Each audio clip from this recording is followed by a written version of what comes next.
Hej, i statistikopgave fra Systime regneark opgave 1, der har jeg et observationssæt på 25 observationer. Det er en oversigt over de karakterer, der er givet til skriftlig eksamen i matematik. Nedenunder har vi en hyppighedstabel og en frekvenstabel, og jeg skal finde hyppighed og frekvens, og det kan jeg gøre med Excel. Den kan simpelthen tælle for mig. Jeg vil gerne finde hyppigheden, og det vil sige, at den skal til at tælle. Så jeg skriver lige med, og så tæl, og så skal den hedde tæl hvis. Og så angiver den nogle betingelser, og betingelserne det er, for det første, så dobbeltklikker jeg på den, så skal jeg markere mit område. Sådan. Det skal adskilles af et semikolon, og så er det, jeg skal angive den betingelse, det skal finde. Og det skal finde den karakter, der hedder minus 3. Den har jeg til at stå der. Så trykker jeg på den.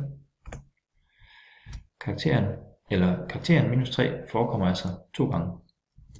Nu er det smart, at jeg kan jo låse mine celler. Det skal jeg lige have gjort. Jeg skal have låst mit område. Så jeg trykker F4 på dem der.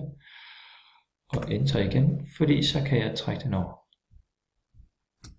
Så har jeg nu en optælling på, hvor mange gange de enkelte karakterer forekommer. Jeg kan lige lave en test herovre. Jeg vil gerne lave en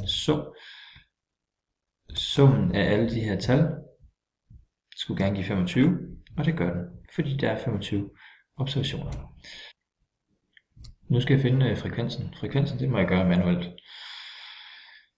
Frekvensen er jo antallet af, hvor mange gange karakteren 3 forekommer i alt de 25. Så det er karakteren, den forekommer 2 gange.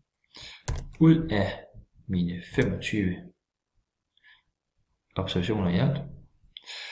Frekvensen, den kan jeg